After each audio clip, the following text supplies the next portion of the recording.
And now for the EFD group, Mr. Farage. Another one bites the dust. Country number 4, Spain, gets bailed out, and we all, of course, know that it won't be the last. Though I wondered over the weekend whether perhaps I was missing something, because when the Spanish Prime Minister, Mr. Rajoy, got up, he said that this bailout shows what a success the Eurozone has been. And I thought, well, having listened to him over the previous couple of weeks telling us there wouldn't be a bailout, I've got the feeling after all his twists and turns he's just about the most incompetent leader in the whole of Europe. And that's saying something, because there's pretty stiff competition. Indeed, every single prediction of yours, Mr. Barroso, has been wrong.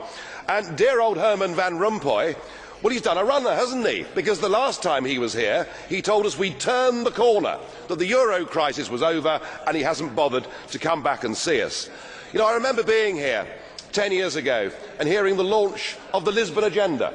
We were told that with the euro by 2010 we would have full employment, and indeed that Europe would be the competitive and dynamic powerhouse of the world.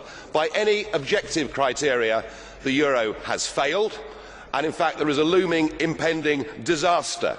You know, this deal makes things worse, not better. 100 billion is put up for the Spanish banking system, and 20% of that money has to come from Italy. And under the deal, the Italians have to lend to the Spanish banks at 3%, but to get that money, they have to borrow on the markets at 7%. It's genius, isn't it? It really is brilliant. So what we're doing with this package is we're actually driving countries like Italy towards needing to be bailed out themselves. In addition to that, we put a further 10% on Spanish national debt. And I tell you, any banking analyst will tell you 100 billion doesn't solve the Spanish problem. It would need to be more like 400 billion. And with Greece teetering on the edge of euro withdrawal, the real elephant in the room is that once Greece leaves, the ECB, the European Central Bank, is bust. It's gone. It has 444 billion euros worth of exposure to the bailed out countries.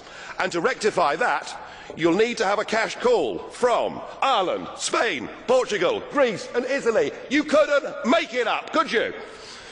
It is total and utter failure. This ship, the Euro Titanic, has now hit the iceberg, and sadly there simply aren't enough lifeboats.